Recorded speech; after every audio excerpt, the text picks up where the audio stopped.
sounds so ridiculous. When this you is say it my out job. loud. My job to have these thoughts.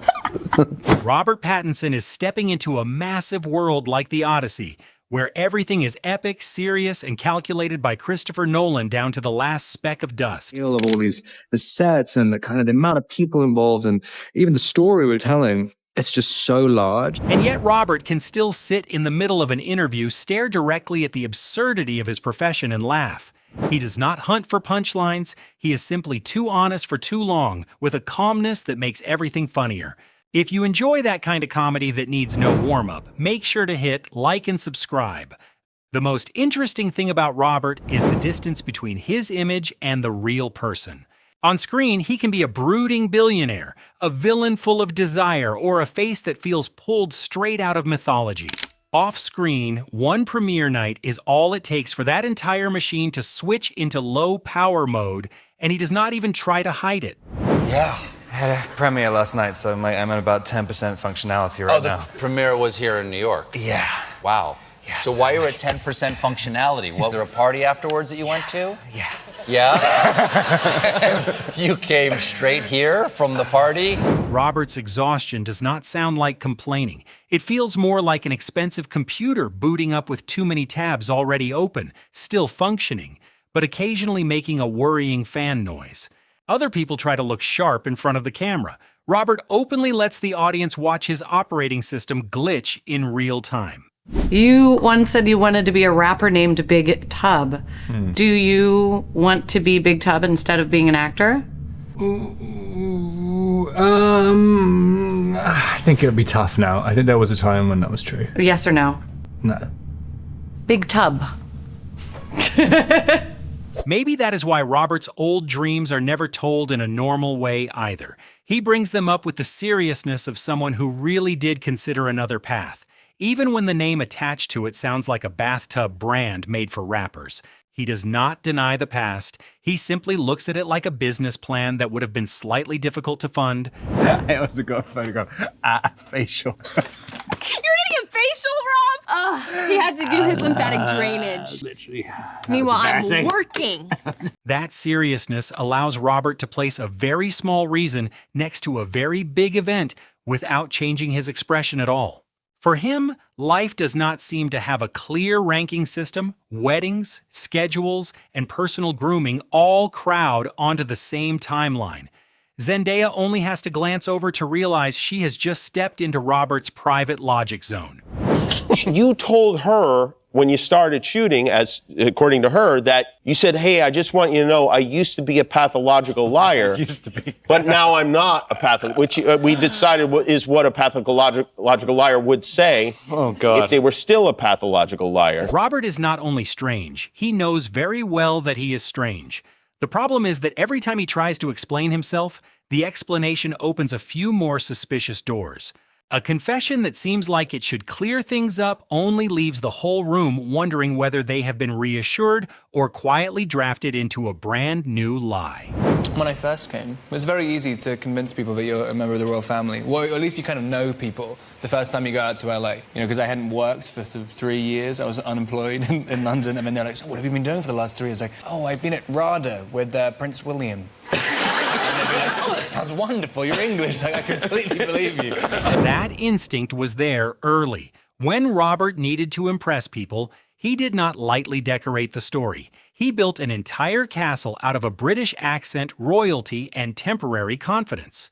The funniest part is that he tells it back with surprise, as if the deception operated by itself and he just happened to be standing nearby. Asked them anything. I bumped into Christian Bale in a next to him at a urinal, and that was I guess it kind of inspired him to say, the first thing you need to do in the bat suit is figure out a way to pee. And so when I went to the costume department, I was like, first things first. I need a patch. I need a flap on the back. Then Robert became Batman, a role that usually brings questions about legacy, pressure, and psychological depth. He cares about those things, of course. It is just that his brain tends to march directly toward the most practical problem without warning anyone first. Somewhere between the cape, The symbol and the darkness of Gotham, Robert always finds one very human detail to drag the superhero back down to earth. I had a bath since then. You have a bath? Yeah, well, kind of. That is also how he deals with his appearance on film. Other actors might talk about transformation, makeup, or the physical demands of a role. Robert only needs one comment, light as a damp towel, to destroy the entire atmosphere of importance. He does not protect his image because the very idea of having to protect it seems to exhaust him. Never. I don't think you ever have. Yeah, I have to, if I want to make a reservation, I have to call and pretend to be my own assistant. Well, you don't have to. That's just something that you choose to do. I am calling from the office of Robert Pattinson. Even making a dinner reservation becomes a small identity sketch. Fame helps people get into more rooms, but for Robert, it sometimes means having to play an extra role just to make a phone call. He creates a middle layer between himself and himself, then walks through it with the solemnity of an office that has only one employee. Claim that you have extraordinarily heavy saliva? I think that was based on something. I can't exactly remember what it was, though.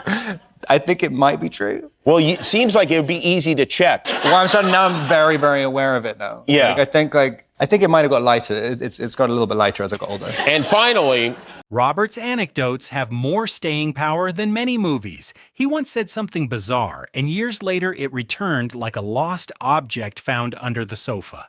Instead of denying it, he tests it with instinct, like a scientist without a lab who still deeply trusts his own bodily data. What's the weirdest thing you've cried over? Like a Lemsip commercial?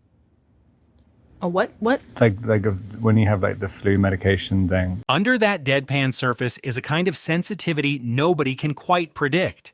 Robert does not choose grand, tragic memories when talking about tears. His emotions can be awakened by something tiny, commercial, and hard to explain. That slightly offbeat softness makes him feel much closer than the icy image audiences are used to. As soon as I read the script, I'm like, I want to have cheetah underpants, which you can see through it. And that's where I think he drew the line there. But the thought being what? And I was like, I think Antinous is that kind of guy. It's like has this kind of sensuousness about him. It's just like, I just like pleasure. Yeah, so I was kind of thinking, you want to have the most luxurious fur underpants. By the time the Odyssey comes along, Robert is still bringing that same method into a world full of kings, warriors, and prophecies. While everyone else is thinking about history, power, and destiny, he gives impressive focus to a costume detail no museum would ever want to display. Robert presents the idea like he is defending a thesis on the nature of pleasure. Wow, the only thing I thought it was about was the fact that I got to kiss Helen Ziegler, who was playing Emily. And that's literally the... but that's how they got you into the play? You get to kiss a girl? Well, no, I wanted to do it, but then that's basically the reason I'm an actor, though. Is kissing the girls? Yeah, 100%. How's that working out? If anyone tries to attach a deep artistic motive to Robert's youth, he usually takes the ribbon off himself. Many major turning points, it turns out, began with a very teenage reason, direct, simple, and not interested in becoming a monument. He is honest about his smaller motives, which makes the story endearing instead of embarrassing. So I looked up how a bat fights, and there was this one video on Planet Earth of the technique of a vampire bat with a chicken in a cage. And how it fights the chicken was it flaps around the cage for like an hour, just flap banging on the cage until the chicken's been scared for so long the chicken falls asleep. And then the bat sneaks into the cage and bites it on its anus. Robert's seriousness about the work is real. It is just that the road toward the character often runs through a very strange forest. When researching Batman, he did not stop at the symbol or the criminal psychology. He followed animal instinct until the conversation turned toward a place nobody in the room was emotionally prepared to visit. You're not. And so everybody... Get in the trunk. I don't know who's putting it. If somebody following not, get in the trunk. Did the Uber driver freak out when you got in the trunk? The fame of the Twilight years once made Robert's life feel like a spy movie written by an insomniac. Whether the danger was real or not, he chose the most extreme option and dragged everyone else along with him. The calm way he tells it makes that old paranoia sound like a strange traffic law from a city only he has lived in. And also, I think I'm a pretty good option for Penelope too. I'm like legitimately saying, like, I want to help out. I have a calling. I have a calling to rule Ithaca. And you look at the other guys in the palace, and it's do worse. You could do worse. Robert also has a habit of defending his characters, even when the audience already has tomatoes ready. In the Odyssey, he looks at an ambitious man as if he is simply a candidate who has been treated unfairly by the media. The calmer he sounds while defending him, the more ancient Greek morality starts to resemble a hiring process with too few applicants. While making the lighthouse, you would sneak off to vomit to get in the right headspace before a scene. Is that true? I wouldn't sneak off. I just do. How could you make yourself vomit?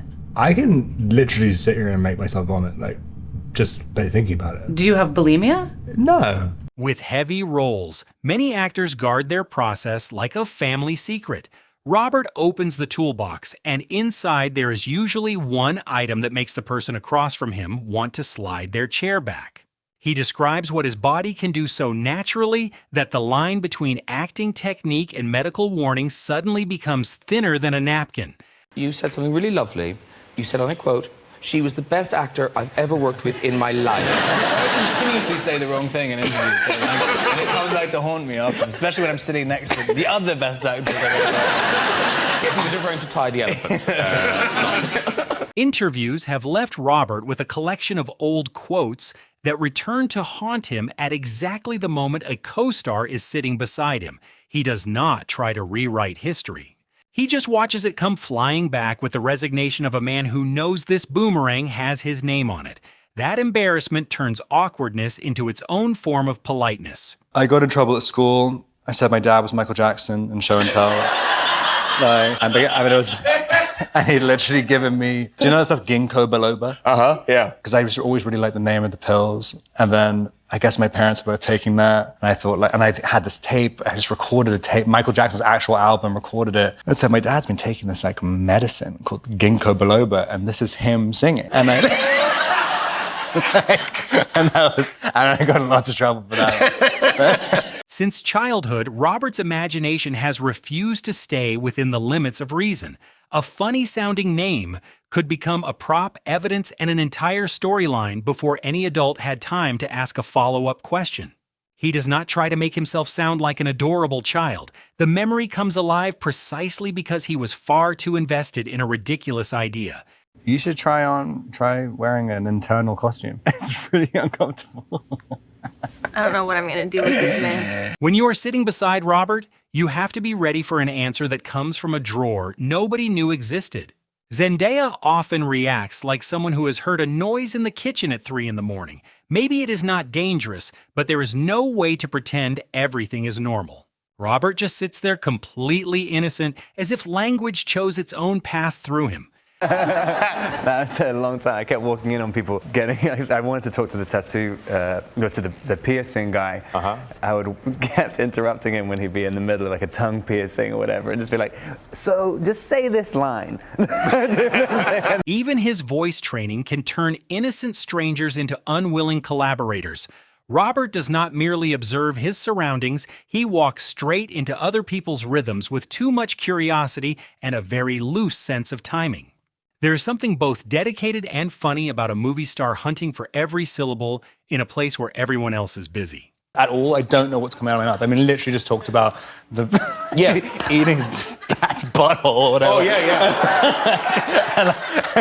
No, it was a chicken's butthole. You wouldn't eat a bat's butthole. That's ridiculous. Sometimes Robert loses track of the story he is telling while he is still telling it.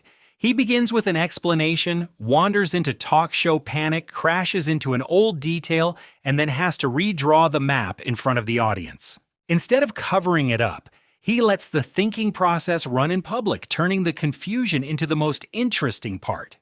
True. That was true. You know how I know it's true? Because I told you already. Exactly. I know. Yeah. Jesus Christ. My guy. As for 300. And like all the guys in England were doing that, and like everyone came out looking like absolutely traumatized, and not a single person got the job. Carrying rocks. Robert seems to preserve professional failures as though his brain stores humiliation in high definition. An audition becomes an ancient ritual invented by someone with no budget, and years later, he can still see the whole scene clearly. He does not tell it to ask for sympathy. He just seems curious as to why everyone once agreed that this was a reasonable way to cast actors. Do you know what a merkin is? I do. I've worn quite a few. Well, you didn't say that to me. What? I can't even make I don't get it. joke. I don't want to do interviews with you today. I'm literally trying with a merkin. I've never seen you wear a merkin. Yes, you have, Rob. If that was a merkin, then... Rob, that was not my real... Did you not know that that was a merkin? I've had nightmares about it ever since. Did you seriously not know that it was a merkin? Some conversations with Robert begin with film knowledge and end like a vocabulary test for someone who did not study. He charges into the answer with enough confidence to make everyone think he knows exactly where he is going. Then one word appears and pulls the rug out from under the room. What makes it lovable is that he does not get defensive. He laughs along when he realizes he has entered through the wrong door. Ship. He said literally crawling into the hotel, so exhausted. And he's like, okay, wait a minute. This is a Christopher Nolan film. This is going to be different. Work. Okay, buckle up.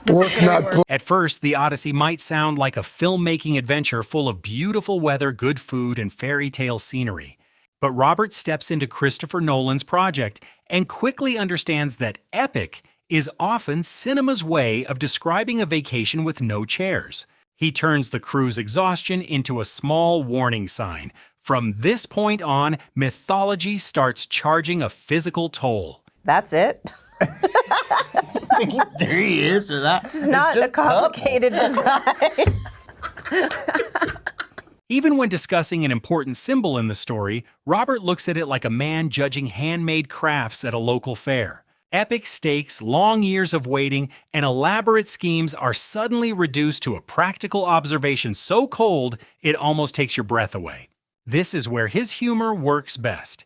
He does not destroy the seriousness. He simply pokes a hole in it and lets the air out. Well, I'm basically doing, to my ear, I'm doing the director's accent, doing it all the time. But also there was this John... Does he know that? He always says, you're not playing me. Stop telling people you're playing me. Because you're playing a psychopath. Robert can build a character from things very close to him, then casually explain the inspiration to the press until the real person behind it has to speak up. He does not imitate in a way that shows off technique. He absorbs the voices, rhythms, and irritation around him like a slightly alarming sponge. The director is left with no choice but to protect his own identity from the performance he helped create. I know what you're about to tell, and I don't know ever what he's gonna say. And neither does he. So it's a surprise to both of us. Maybe Robert understands himself best in this one way. Nobody knows where the next sentence is going, including the person saying it. Instead of turning that uncertainty into tension, he turns it into a shared game between himself, his co-stars, and the audience. Every interview feels like a ride with no map. The driver is very polite, the scenery is beautiful, and every now and then the whole car realizes it is heading straight into a field. Robert Pattinson is compelling not because he walks into a room trying to make everyone laugh. He simply sees the world through his own logic system, where Batman must be understood through the smallest inconveniences. A Greek villain deserves a fair debate, and embarrassing memories are preserved like cultural artifacts. His humor comes from honesty, self-mockery, and the fact that he does not polish his reactions into the shape of a typical celebrity. Robert does not build punchlines, he just leaves the door to his thoughts slightly open and the whole room hears furniture falling over inside. Comment with your favorite Robert moment, hit like, and subscribe to meet more stars so charming they do not even realize it in time.